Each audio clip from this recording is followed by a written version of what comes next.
কামা কুতিবা আলাল্লাযীনা মিন ক্বাবলিকুম। এই গোপন প্রশ্ন যাদের দিলের ভিতরে আসবে তারা ভালো করে শোনো। গোপন প্রশ্ন যাদের দিলের ভিতরে আসবে, হৃদয়ে জাগ্রত হবে, তারা ভালো করে শোনো। শুধুমাত্র তোমাদের উপরই এই এক মাসের রোজাকে আমি আল্লাহ ফরজ করলাম না, না, না, না, বরং তোমাদের পূর্ববর্তী যারা ছিল সকলের উপরে ছিল। শায়েখ আল্লামা আলুসি রহমতুল্লাহি আলাইহি এই আয়াতের তাফসীরে বা ব্যাখ্যায় এই কথা বলেছেন যে পূর্বের মানে ইতিপূর্বের সকল বলতে বোঝানো হয়েছে হলো আদম আলা নবিয়িনা আলাইহিস সালাতু ওয়াস সালাম থেকে শুরু করে ঈসা আলাইহিস সালাতু ওয়াস সালাম পর্যন্ত সকল নবীদের উম্মতের উপরে রোজা ছিল। শায়েখ মাহমুদুল হাসান দেওবন্দি রহমতুল্লাহি আলাইহি এটার ব্যাখ্যা করেন এইভাবে, যুগ যুগ ধরে ধারাবাহিকভাবে রমজানুল মুবারক এই পর্যন্ত চলে আসছে মুহাম্মদুর রাসূলুল্লাহ সাল্লাল্লাহু আলাইহি ওয়াসাল্লামের জামানা পর্যন্ত। আরো একটা মজার তথ্য দিই, জীবনে কোনোদিন শোনেন নাই, তাফসীরের কিতাবগুলির ভিতরে এসেছে। মুফাসসিরিনে কেরাম লেখেন যে আদম আলা নবিয়িনা আলাইহিস সালাতু ওয়াস সালামকে আল্লাহ তাআলা তৈরি করে জান্নাতে রেখে দিয়েছিলেন কিনা? জোরে বলেন, রেখে দিয়েছিলেন। আল্লাহ বলেছিলেন আদম খবরদার সাবধান, ওই যে নিষিদ্ধ গাছ ফল, ওই গাছের ফল খাইতে যাইবা না, বলেছিলেন কিনা? মুফাসসিরিনে কেরাম বলেন আল্লাহ পাক আদমকে ওই মানে নিষিদ্ধ ফল খাওয়ার কথাতে নিষিদ্ধ করেছিলেন। এটাই হলো আদম আলাইহিস সালাতু ওয়াস সালামের সিয়াম সাধনা। এটাই আদম নবীর রোজা, এটাই আদম নবীর রোজা। কিন্তু আদম আলাইহিস সালাতু ওয়াস সালাম শয়তানের প্ররোচনায় খেয়ে ফেললেন। ওই রোজাটা আদম নবী ভাঙ্গার কারণে আদম নবী 40 বছর ওই রোজার কাফারা হিসাবে রোজা রেখেছে। কয় বছর? 40 বছর ওই রোজার কাফারা হিসাবে 40 বছর। মুফাসসিরিনে কেরাম আরো রিওয়ায়াত করেন, আরো বর্ণনা করেন এইভাবে, আদম নবী যখন ওই নিষিদ্ধ ফল খেয়ে ফেললেন, ওই ফলের প্রভাব আদম আলাইহিস সালাতু ওয়াস সালামের পেটের ভিতরে 30 দিন ছিল। কয় দিন? জোরে বলেন কয় দিন? 30 দিন। এই জন্য রব্বুল আলামিন আদম আলাইহিস সালাতু ওয়াস সালামের সন্তানদের ভিতরে শ্রেষ্ঠ সন্তান মুহাম্মদুর রাসূলুল্লাহ সাল্লাল্লাহু আলাইহি ওয়াসাল্লাম, এই জন্য আদম আলাইহিস সালাতু ওয়াস সালামের শ্রেষ্ঠ সন্তান উম্মতে মুহাম্মাদীদেরকে 30টা রোজা রাখার নির্দেশ দিয়েছে আল্লাহ। এ মুসলমান শুধু এখানেই খেলতো না, শুধুমাত্র আদম আলাইহিস সালাতু ওয়াস সালামের শ্রেষ্ঠ সন্তান মুহাম্মদ না, বরং আরো আগ থেকে ইব্রাহিম আলা নবিয়িনা আলাইহিস সালাতু ওয়াস সালামের যুগ থেকে মুহাম্মদুর রাসূলুল্লাহ সাল্লাল্লাহু আলাইহি ওয়াসাল্লাম এই পর্যন্ত আল্লাহ তাআলা 30টা রোজার বিধান দিয়েছে। শুধু কি তাই না, কামা কুতিবা আলাল্লাযীনা মিন ক্বাবলিকুম, তোমাদের পূর্বে ঈসা আলাইহিস সালাতু ওয়াস মানে ঈসা আলাইহিস সালাম, মুসা আলাইহিস সালাতু ওয়াস সালাম 40টা রোজা রেখেছেন। এরপরে ইদ্রিস আলাইহিস সালাতু ওয়াস সালাম তার গোটা জীবনটাই রোজা রেখেছেন। দাউদ আলাইহিস সালাতু ওয়াস সালাম বছরে 6 মাস রোজা রেখেছেন। কয় মাস? জৈন ধর্ম একটা ধর্ম আছে জৈন ধর্ম, এই ধর্মের 40 দিন ব্যাপী এক একটা রোজা রাখার বিধান আছে।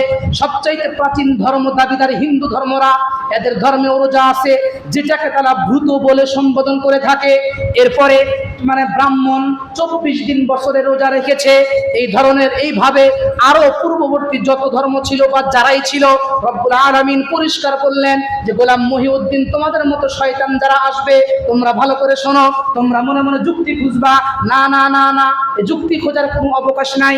ঈমানওয়ালা কালেমাওয়ালা দাবিদার মুসলমানেরা তোমাদের ভিতরে গোলাম মহিউদ্দিনের কথা শুনে তোমাদের ভিতরেও মানে জাগ্রত হতে পারে। ভালো করে শোনো, শুধু তোমাদের উপরেই না, বরং তোমাদের উপরে শুধু রোজা ফরজ করি নাই, বরং তোমাদের আগে আরো যত সম্প্রদায় ছিল, যত জাতি ছিল, সকল জাতির উপরে আমি আল্লাহ তাআলা রোজাকে ফরজ করেছিলাম। কেন ফরজ করেছিলাম এইবার শোনেন। ফরজ করেছিলাম হলো এই জন্য, রব্বুল আলামিন বলেন লাআল্লাকুম তাত্তাকুন, আল্লাহু আকবার, যাতে তোমরা মুত্তাকি হতে পারো, তোমাদের দিলে খোদা ভীতি আসে, খোদার ভয় আসে, আল্লাহর ভয় সঞ্চয় হয় তোমাদের দিলের ভিতরে। আল্লাহর কি আসে? ভয় আসে, আল্লাহর ভয় আসে। মুহতারাম হাজিরিন, তাকওয়া আল্লাহর ভয় যাদের ভিতরে আছে তাদের 2টা লাভ। কয়টা লাভ? 2টা লাভ। মনে করতেছেন আজকে শেষ হবে, শেষ হবে না, 2, 4, 5 বছর চলে যাবে, তাও এই আয়াতের তাফসীর শেষ হবে না। লাআল্লাকুম তাত্তাকুন, দুনিয়াবি লাভ। যারা আল্লাহর ভয় করে তাদের দুনিয়াবি কিছু ফ্যাসিলিটি আছে, দুনিয়াবি কিছু ফ্যাসিলিটি আছে, কিছু লাভ আছে, আখিরাতের কিছু লাভ আছে। দুনিয়ার লাভ, আখিরাতের লাভ ইনশাআল্লাহ ধারাবাহিকভাবে আলোচনা চলবে। রাজি আছেন শুনতে ইনশাআল্লাহ? রাজি আছেন তো ইনশাআল্লাহ? তাইলে আজকের আলোচনায় কি বুঝলেন? আজকের আলোচনায় মূল যে বিষয়টা সেটা হলো রোজা আল্লাহ পাক ফরজ করেছেন মুসলমানদের উপরে 4টা ধাপে। শুধু আমাদের উপরই ফরজ না, পৃথিবীপূর্বে যত সম্প্রদায় ছিল সকলেই রোজা রেখেছেন।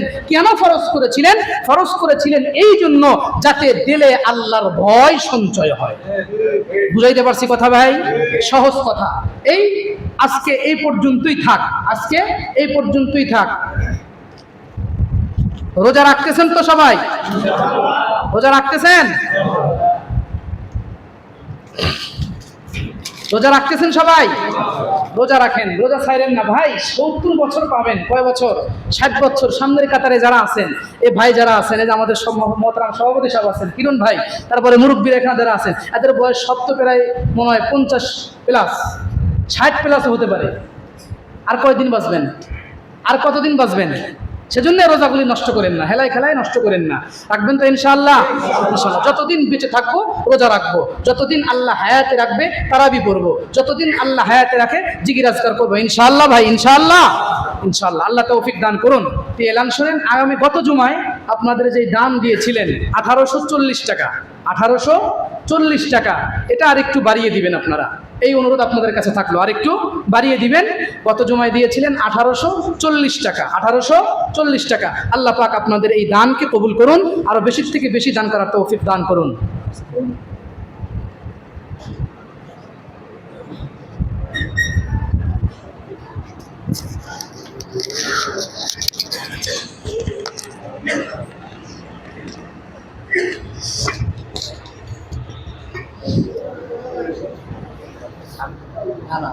নির্ধারিত একটা সময়, ফিক্সড একটা সময়, সেই সময়টাই হলো 30 দিন, 1 মাস। উনি বলতেছেন কোরআনে কোনো জায়গায় নাই 1 মাস রোজা রাখতে হবে। নির্লজ্জ, বেহায়া, গর্দপার, গাধা, মাইজ ভান্ডারি, ভণ্ডর দল, শয়তানের দল, তোমরা কোরআন হাদিস বুঝলে আর পড়তে জানলে না, খুঁজে পাইবা। কোরআনে তো পড়তে জানো না, কেমনে খুঁজে কোন জায়গায় পাইবা যে আল্লাহ 30টা রোজা ফরজ করেছেন? স্পষ্ট করে বার্তা দিতে চাই ডক্টর ইউনূসকে, যারা এদেশের মুসলমানদের ঈমানের উপর আঘাত করে, তারা শয়তানের দল। অনতি বিলম্বে, অতি সত্বর এই সমস্ত ভণ্ড আর বাটপারদেরকে লকআপে ঢুকাও। এদেশের মুসলমান যদি জাগ্রত হয়, মুসলমানদের ঈমানে আঘাত লাগলে এদেশের মুসলমান সঠিকভাবে সপদে বহাল থাকবে না, প্রয়োজনে জীবন দিবে। তারপরেও এদেশের মুসলমান ইসলামের বিধানকে অটুট রাখার চেষ্টা করবে ইনশাআল্লাহ। মুহতারাম হাজিরিন, এই কথা বলতে চাই, কিছু শব্দ মুখ দিয়ে এসেও যায়, কিন্তু এই শব্দগুলো বলাও তো মানায় না। এই শব্দগুলো বলাও মানে মুনাসিব মনে হয় না, ভালো মনে হয় না। কেন মনে হয় না? ওরা তো থাকে সারাদিন মদ, গাঞ্জা আর নারী আর ফেন্সিডিল নিয়ে। কি বলেন? বলতেছে মানুষের ভালো কাজ এই সেই, আবার এই ধরনের কথাও বলেছে, নামাজ পড়তে হবে। এটা কোন জায়গায় আছে? দেখেন না এটা? এই ভিডিও ক্লিপটা দেখেন না আপনারা? নামাজ পড়তে হলে কোন জায়গায় আছে? কত বড় গাধা! 95% মুসলমানের এদেশে ইসলামের তাহজিব তামাদ্দুন নিয়ে কটূক্তি করবে, ইসলামের বিধিবিধানকে নিয়ে তুচ্ছ তাচ্ছিল্য করবে। ক্ষমতায় কে আসবে, কে যাবে, কে থাকবে, কি কি হবে না হবে সেটা দেখার কোনো কারণ নাই।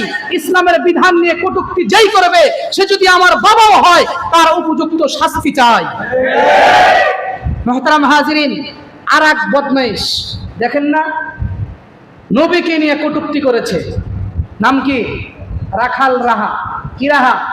রাখাল রাহা। আর একটা গালেব নাম গালিব। নামটা তো ভালো, অর্থও ভালো, কিন্তু রাখাল রাহা আর গালেব, এদেশের 95% মুসলমানের তৌহিদি জনতা, এদেশের 95% মুসলমান, এদেশের 95% মুসলমানের হৃদয়ের ভালোবাসা, এদেশের 95% মুসলমানদের হৃদয়ের মণিকোঠায় যিনি জাগ্রত জেগে আছেন, হৃদয়ের মণিকোঠায় যিনি আছেন, উনি আর কেউ না, উনি মুহাম্মদুর রাসূলুল্লাহ সাল্লাল্লাহু আলাইহি ওয়াসাল্লাম। আমার নবী আমার ভালোবাসা, আমার নবী আমার কলিজা, আমার নবী আমার ঈমান। পরিষ্কার করে বলছি, ডক্টর ইউনূস এবং বর্তমান এই সরকারে যারা আছেন, পরিষ্কার এই মেসেজ শুনে রাখেন। আপনারা গত পরশুতে শাহবাগে শাহবাগী এক নারীকে ওড়না পরার কথা বলে আমার এক মুসলিম ভাইকে আপনারা অহেতুক তথ্য যাচাই বাছাই করা ছাড়া গ্রেফতার করেছেন। মাত্র একজন শাহবাগী নারীর কথায় একজন মুসলিমকে গ্রেফতার করেছেন। এই সাহস আপনাকে কে দিল?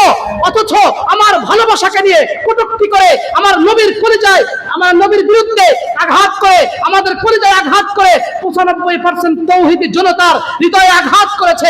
লাখাল রাহার গ্রেফতার 95% মুসলমান চায়, তারপরেও গ্রেফতার করেন নাই। কোন সাহসে গ্রেফতার করলেন না? জবাব চাই। মনে করতেছেন 5ই আগস্ট বিপ্লব হয়েছে। এ মুসলমান ভালো করে শুনে রাখবেন, এ বিপ্লব চূড়ান্ত বিপ্লব নয়। এ বিপ্লব চূড়ান্ত বিপ্লব নয়। আমি একটা কথা বারবার বলে থাকি, এদেশের ক্ষমতার মসনদে যারা এসেছে তারা হালুয়া রুটির ভাগীদার হয়েছে। ক্ষমতার পালা বদলে আপনারা কি পেয়েছেন? লাশ আর বুলেট পেয়েছেন। যে যায় সেই সবক শোনায়, আমাদের ভালো সবক। যে যায় সেই ভালো সবক শোনায়। কিন্তু এরা ক্ষমতার মসনদে বসে নিজেদেরকে দাবি করে মুসলমান, কিন্তু নবীর বিরুদ্ধে কটূক্তি হয় এরা প্রতিবাদ করতে পারে না, এরা অ্যাকশন নিতে পারে না। আরে তুমি নবীর বিরুদ্ধে কটূক্তি হয়, অ্যাকশন নিতে পারে না, চেয়ার যাবে, ক্ষমতা যাবে, তুমি কিসের মুসলমান? কয় নম্বরের ইমানদার? কিসের মুসলমান তুমি? দাবি করো মুসলমান, ওই মুসলমানের ইসলামে জায়গা নাই। যে মুসলমান নবীর কটূক্তি করার কারণে গ্রেফতার করতে পারে না, প্রতিবাদ পর্যন্ত করতে পারে না, তার মুসলমানের জায়গা নাই। কেমন মুসলমান আপনি? কেমন মুসলমান আপনি? ক্ষমতার চেয়ার থাকবে না, চলে যাবে, কিন্তু নবীর ভালোবাসা ছাড়া ময়দানে মাহশরে একটা কদম সামনে যাওয়ার কোনো সুযোগ নেই। কোন চেয়ারের কারণে? কি করেন আপনি? মাথায় ঘিলু আছে? জ্ঞান আর বিবেক বুদ্ধি আছে? মোহতারাম হাজিরিন, সেজন্য পরিষ্কার করে বলছি এই কথা, যারা আমার ভালোবাসাকে নিয়ে কটূক্তি করবে, আঘাত করবে, কলিজায় আঘাত করবে, যারা আমার নবীর চরিত্র নিয়ে কথা বলবে, আজওয়াজে মুতাহহারাতদের চরিত্র নিয়ে কথা বলবে, নবীর পত্নীদের চরিত্র নিয়ে কথা বলবে, পরিষ্কার করে বলছি, এদেশের মুসলমান যদি ওলামায়ে কেরাম 5ই আগস্টের বিপ্লব চূড়ান্ত বিপ্লব নয়, যদি ইসলামী বিপ্লবের জন্য এদেশের ওলামায়ে কেরাম রাজপথে তোমাদেরকে ডাক দেয়, যদি রক্ত দিতে হয়, জীবন দিতে হয়, তবুও নবীর ইজ্জত রক্ষা করতে হয়, আজওয়াজে মুতাহহারাতের ইজ্জত রক্ষা করতে হয়, ময়দানে ঝাঁপতে, জীবন দিতে, রক্ত ঝরতে, জীবন দিতে রাজি আছেন কি? রাজারে বলেন, হাত তুলে আল্লাহকে দেখান। আল্লাহ কবুল করো, আমিন। হাত নামান। সবচাইতে ভালোবাসার জায়গা হলো আমার রাসূল। আমাকে নিয়ে কটূক্তি করবেন, আমি কিছুই বলবো না। যা মনে চাই তাই বলেন, কিচ্ছু বলবো না। আমার বাবাকে নিয়ে বলেন, কিছু বলবো না। আমার মাকে নিয়ে বলেন, আমার সন্তানকে নিয়ে বলেন, আমি কিছু বলবো না। কিন্তু আমার নবীকে নিয়ে কটূক্তি করলে জিন্দা কবর দিব, জীবিত লাশ করব। এতে আমার কি হবে সেটা ভিন্ন কথা। এতে আমার কি হবে? ডরতে নেহি মুসলমান কিসি কো, ডরতে নেহি মুসলমান কিসি কো। মুসলমান কাউকে ডরে না। যখন আমার রব একমাত্র আল্লাহ, আমি মরবো আর জান্নাতে যাব, আমি মরবো আর জান্নাতে যাব। সুতরাং বর্তমান সরকারকে বলতে চাই, সোশ্যাল মিডিয়ায় লেখা ঘুরতেছে, লেখা ভাসতেছে। এই লেখা ভাসতেছে হলো এটা যে আইন উপদেষ্টা যিনি আছেন আসিফ নজরুল, জজ আর উকিল, ওই মামলা যে হয়েছে রাখাল রাহার বিরুদ্ধে, 95% তৌহিদি জনতা চায় তার গ্রেফতার।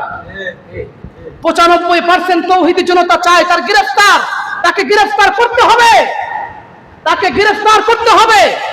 আসিফ নজরুল আইনের চেয়ারে বসে ওই কলকাতা ভারতের দাদা বাবুদের খুশি করার জন্য রাখাল রাহার গ্রেফতারে বাধা হয়ে দাঁড়িয়ে আছেন। এদেশের মানুষ 5ই আগস্টে যেভাবে বিগত 17 বছরের স্বৈরাচারকে বিদায় করেছে, এদেশের মানুষ যদি ইসলামের জন্য চূড়ান্ত বিপ্লবের ময়দানে নামে, ইনশাআল্লাহ তোমাদেরও এদেশের মাটিতে জায়গা হবে না।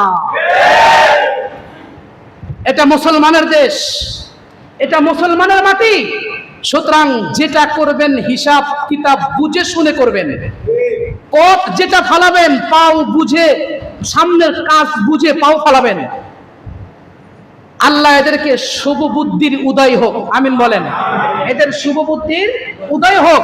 তাইলে 1 মাস রোজা রাখতে হবে। 3য় ধাপের রোজার কথা যেটা বললাম যে না রাখার সুযোগ আছে। 4র্থ ধাপের রোজা কি? চূড়ান্ত ভাবে।